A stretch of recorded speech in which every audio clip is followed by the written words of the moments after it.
Welcome back to the 2014 CIF Top Recruits Special, our look at the recruiting process in prep sports. Now, let's shift our attention to recruiting at the collegiate level. Joining me now is our Rob Brender, who recently had the opportunity to talk to some coaches at UC Irvine about their recruiting process. Thank you very much, Jill. For years, we've heard about the recruiting process through the perspective of the many great high school athletes in Southern California. But what about the coaches, whose task it is to find the right athletes for their program and the university as well? How do they find them? What do they look for? We've got some answers. Hey, dive, Isaiah. Recruiting. Although an inexact science, it's the art form which allows college coaches in all sports to build their team, to mold their roster with the talent that can best execute the game plan and form a winning bond. At UC Irvine, like most Division I schools around the country, finding the players who will work best for the program is the biggest challenge.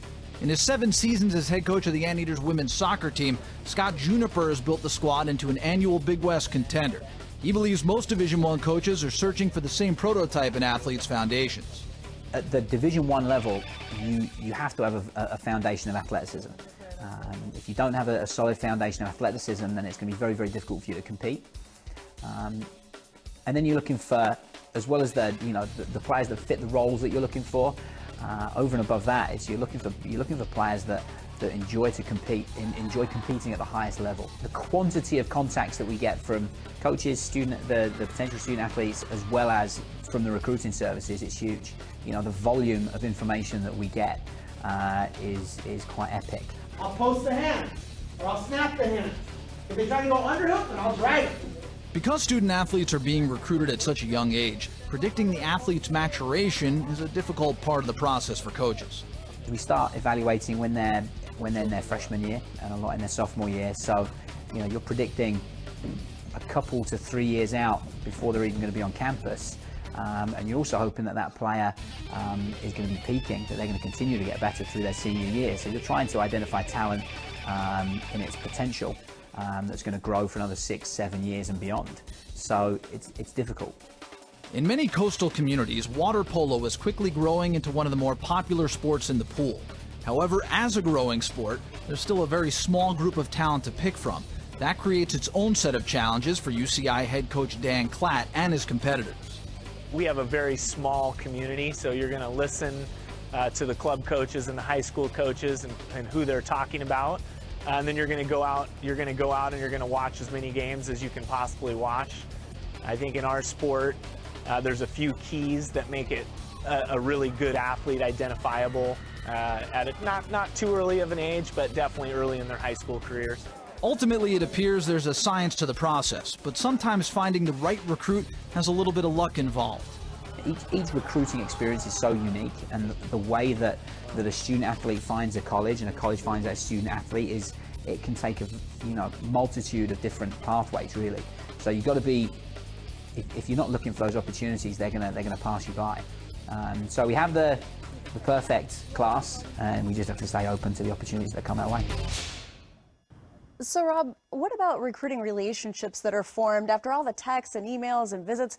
Do coaches and players really like each other, or how are those formed? I think in general they do, and that's part of the process for these players, is finding a coach that works best for them, just as the coach is trying to find a player that works best for their program.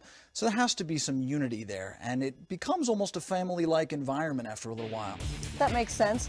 Now, what about the difficulties for mid-major programs? We know for all these major Division I schools like UCLA and USC, they have a pretty easy time targeting recruits and getting them to come to their schools. But these mid-majors, I would imagine there's some difficulties here. Yeah, it can be very difficult at the mid-major level to find players, and that really is for all of the sports, the whole variety. And even at UC Irvine, in talking to the folks with the water polo program, that's not really a mid-major sport at that school because there are just so few programs. But still, it's tough to find that talent. They have to travel around the country. They have to utilize different services. They have to talk to lots and lots of people in order to get good information on these players. And after all that is done, they still have to meet with the player and develop a good enough relationship to get that player to commit to that university. So overall, yes, a very difficult process, but one that I think the coaches appreciate after a while. It is a lot of work.